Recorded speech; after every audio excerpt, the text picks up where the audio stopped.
Hey everybody, and welcome back to Cityscape Brewing. I'm Dennis Fields, and today we're talking about fresh seasonal fruits like cranberries that you can put inside of a beer. Today, specifically, we're talking cranberries. It's just after Thanksgiving, and there's a ton of those things on the store shelf still, and they're all on sale. So now's a good time to utilize this fruit and throw it in a beer. And what kind of beer, you ask? Well, my favorite to add them to is a kettle sour. And so specifically, I add 6 pounds of those cranberries along with some fresh ginger root. And we're gonna be putting that in the secondary after we do our base kettle sour recipe. And if you haven't done a kettle sour before, don't worry. It's super simple, super easy, and I'm gonna show you how to go through it step by step. But before I do that, you need to hit that like and subscribe button, grab yourself a beer, and we're gonna get after it. First things first, kettle souring is a 2-day process. You need to let that beer sour overnight in order to get that sour, tart flavor that you're looking for in your beer. And so plan this out accordingly when you can do this on like a Friday night and a Saturday night so you can wait that 24 hours in between to let your beer sour. Also, if you're buying fresh fruit like I am here with the cranberries, go ahead and throw those in the freezer because we're not gonna need those fresh fruits for a week, and we're gonna go through all of that after the brew day. But let's talk about the recipe.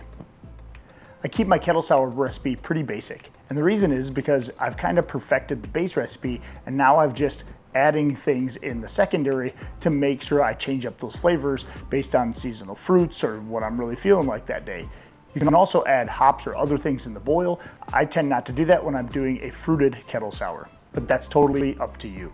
So for this recipe, I use 7.5 pounds of white wheat and 5.5 pounds of Pilsner. And I've got all those ready to be milled up and weighed out right here.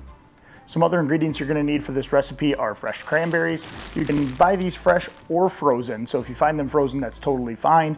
I like to buy them fresh when they're in season, but that's totally up to you. I freeze them anyway to help break open that casing and to kill any bacteria on the side.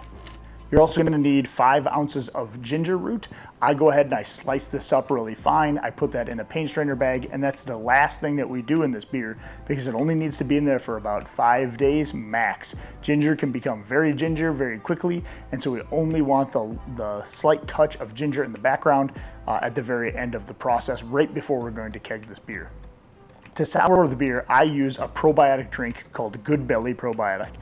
This probiotic drink has Lactobacillus plantarum in it, which will help sour that beer overnight. This comes in a lot of different flavors, but what I find is that it really doesn't matter. All of that juice and the other things fall out of this, and what you're left with is just a sour wort.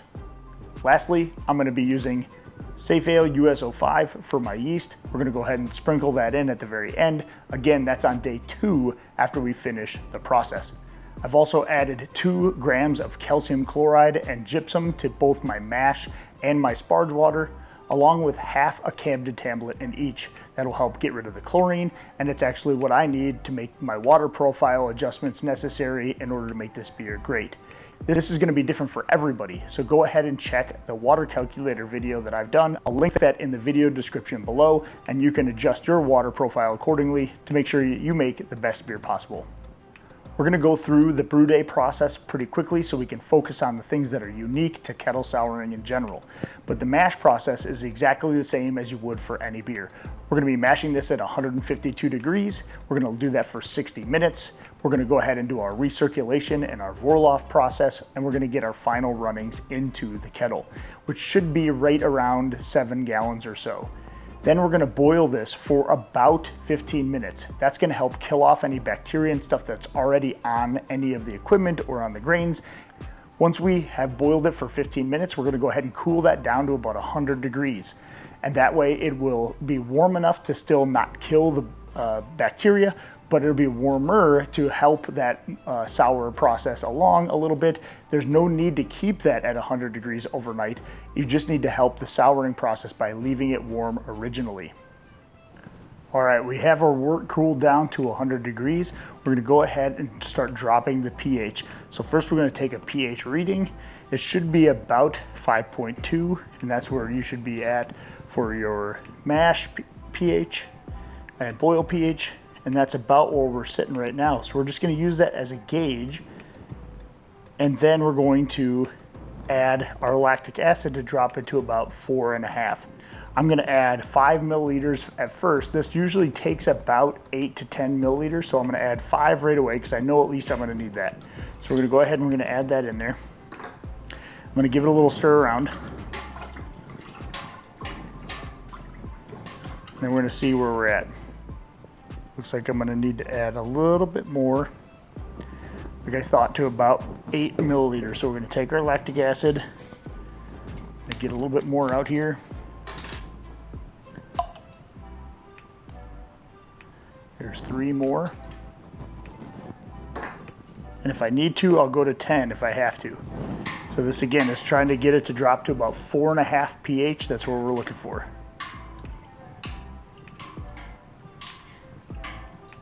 And that's just gonna help prevent any bad bacteria or anything that's gonna get in here overnight.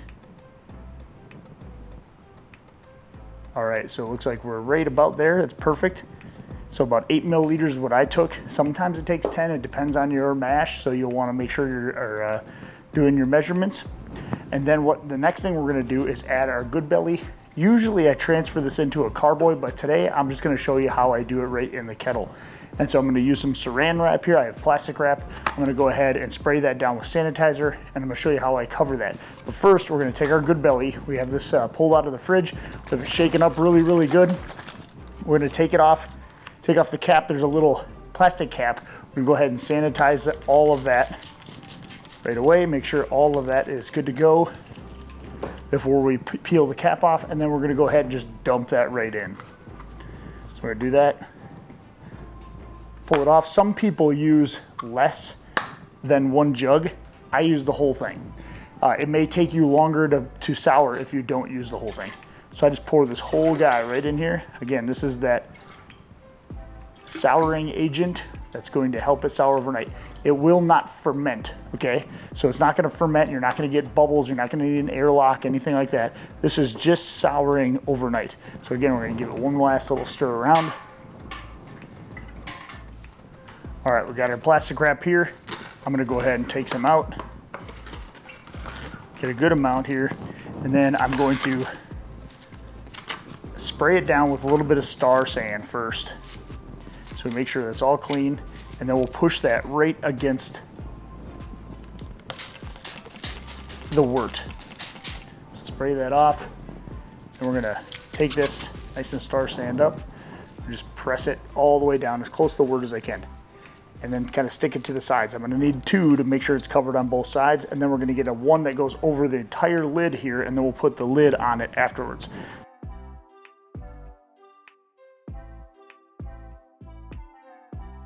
And when it's good and covered up, or I feel like nothing's gonna get in there, I go ahead and I just place my lid over the top of that, just like that.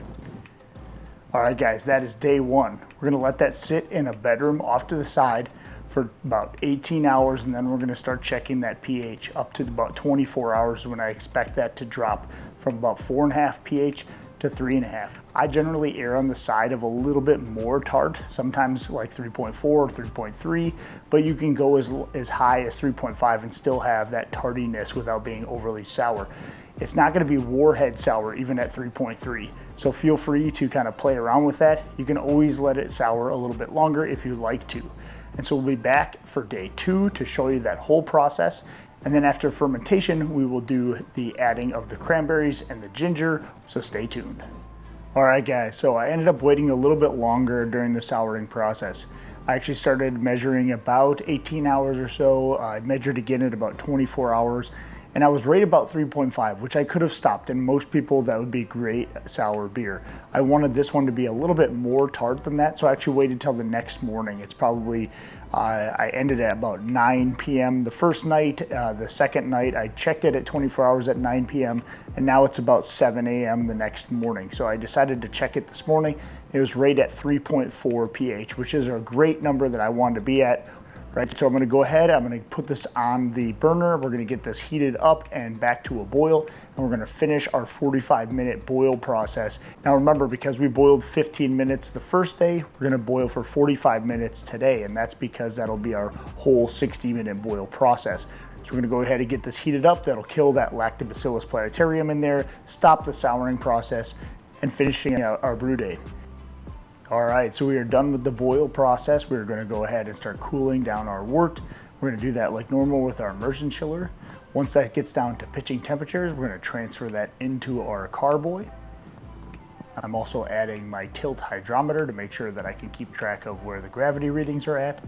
And then we're going to go and sprinkle our US-05 yeast in there, and we'll let that sit until fermentation is complete.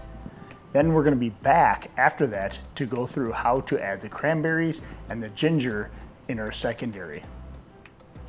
Hey guys, we are back after fermentation has completed on our sour, and we're ready to start adding the cranberries. So what you're going to want to do ahead of time is pull out the cranberries, if you're using fresh or frozen, doesn't matter, out of the freezer. You need to let them thaw out for a while so we're able to crush them up, which we're going to do in a second before we add them into the secondary. So we're not going to do anything with this right now. We're going to crush up our cranberries. What you're going to need is a large bowl like this one. I use a potato masher like this here, and then I have a large paint strainer bag that I have. This is a 5-gallon size paint strainer bag, and I've sanitized all of this so it's ready to go.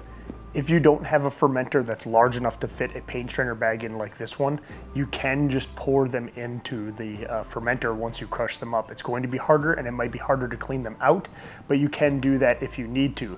What I would do then is on your racking cane, when you rack it into a bottling bucket or into a keg, I would put a small paint strainer bag on the end of your racking cane in order to not suck up any of the pieces of the cranberry or seeds or anything like that that could get into your keg or final product. So with that, let's get started. I'm gonna go ahead, I'm gonna take my paint strainer bag and I'm gonna open it up and put it on the outside of this entire bowl. Then one at a time, I'm gonna dump these things into the paint strainer bag. I'm gonna crush them up as I add them. That way it's not hard to crush up all of them at the same time. Sometimes adding a little bit, crushing them up will help me make sure that I'm breaking open all of the casing from each of the cranberries. You want as much of that juice to get out into the beer eventually as we can. So we'll start now.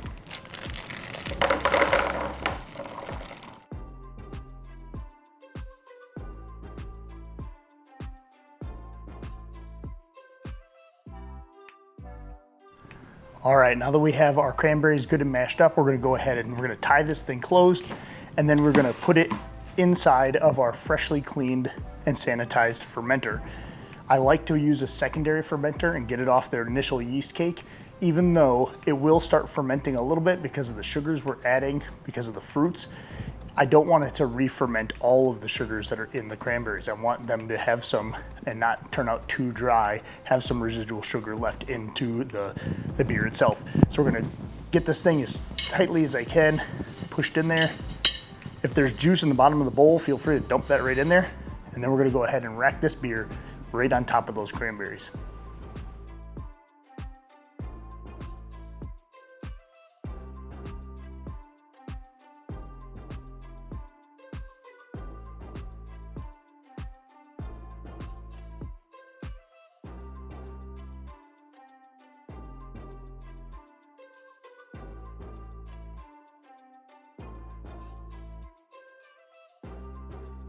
All right guys, we're reaching the end here. What I'm gonna do is actually stop this thing, and I'm gonna actually take my transfer cane, my racking cane here, and I'm gonna push those cranberries down. And I know there's some people who say, well, that'll introduce oxidation. If you do it slowly, it's not gonna be that much, but it'll ensure that all of those get coated with beer.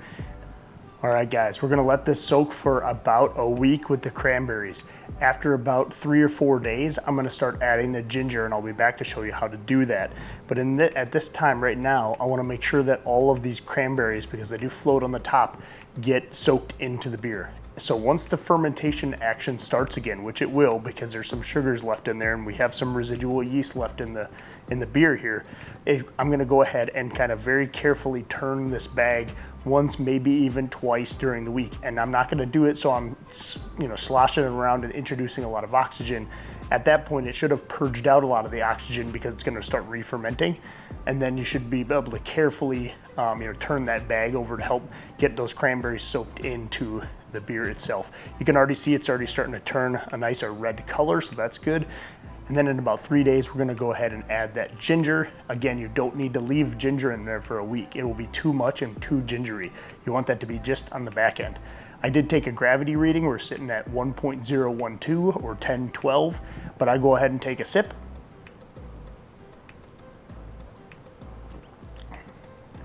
And it's a good sour beer, nice and tart. It's gonna be delicious once we get those cranberry flavors and that ginger flavor in there. So we'll be back in just a couple of days. All right, guys, after we put the cranberries in there, I let that sit for several days, and then I chopped up some of the ginger into fine slices and then cut them kind of up in chunks. And I put 5 ounces total of the fresh ginger into a little bag. I tied that shut, and then I put them into the fermenter underneath the berries so they could really soak out that flavor, so they weren't getting pushed up by the cranberries that were in there, because those tend to float up. I did rotate those berries one more time, and then I let those sit for 3 days. You do not want to leave them more than 3 days. You can taste them at 2 days, at 3 days, at 4 days if you want to. I wouldn't recommend going much more than 4 or 5 days max, and that's if you really like a ginger flavor. Ginger gets very ginger very quickly, and so I always add those last, and then right before I'm gonna keg those, I pull the cranberries and the ginger bag out, then I keg that, and it goes into the kegerator to carb up. So now the wait is over. We've got our cranberry ginger sour right here, which is a nice light pink reddish color, just like it should be with cranberries in there. I'm very happy with it. It did get a little clearer than I wanted it to, because I realized after sitting in my fermentation chamber the first week, I didn't have my lizard lamp on, which actually regulated the heat going up. And so it was actually getting colder than I wanted it to during fermentation, which is just fine, but it actually helped settle out some of that white wheat, which would have gave it some of the haze. Some of it's there, it's not perfectly clear, but at the same time, I put that white wheat in there on purpose, so it is kind of that hazy appearance. It shouldn't affect the taste. So with that, let's do a taste test and get into it.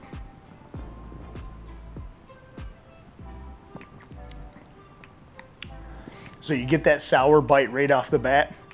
You get those malty, kind of crisper flavors from the white wheat and the Pilsner malt that we get in there. You can definitely get the cranberries and definitely get the ginger.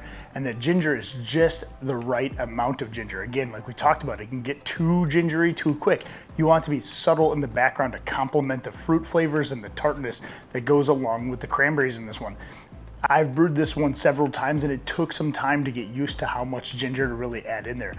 So in other years, I've actually got a little bit more color out of it than this one. It's a nice pink color, but it's not as deep as it has been in previous years, partially because I kind of rushed putting the cranberries in there this time, and some of them were admittedly a little frozen still. And so as I was mashing them up, I probably didn't get as good of a mash as I could have if I would have not rushed getting them out of the freezer. So I'm not upset necessarily with how much color and flavor came through, but it could have been a little bit more on the cranberries. And that's just me being hyper critical of my own beers. This is a fantastic beer. Everybody that's gonna come over and try this thing, if they like sour beers, it's gonna knock out of the park. So don't be afraid of making a sour beer. These things are, although a 2-day process, are really, really easy, and as long as you plan ahead, they are a great crowd pleaser for everybody to enjoy, even those that don't enjoy craft beers normally, my wife included. She doesn't like IPAs and pale ales and some of the porters that I make, but she will crush a keg of a sour, especially a fruited sour like this cranberry ginger sour. As always, make sure you hit that like and subscribe button. It helps out the channel tremendously. Leave any comments in the comment section below the video. Happy brewing, and cheers. Hey, thanks for watching my video. I really do appreciate it. A way you can support the channel is just by buying me a beer. There's a button right there on the screen, and there's a link in the video description below. You can also check out the merchandise in our store, and you can hit the video on the screen right now. You know you want to.